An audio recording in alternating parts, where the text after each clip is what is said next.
Hello, everyone. I'm Martin from Amanda Water Treatment Group. What's an RO water system?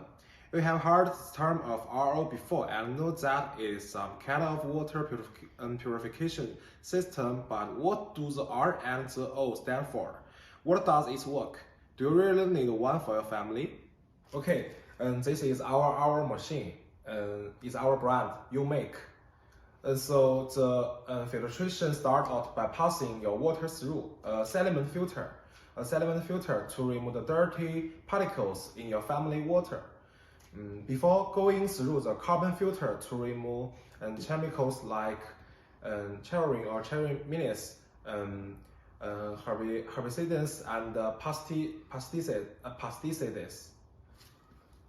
Then, the water is first through a semi-permeable membrane, which allows pure water to pass through it, while regarding about 97 of the contaminants that are too large to pass through the tiny press in the membrane.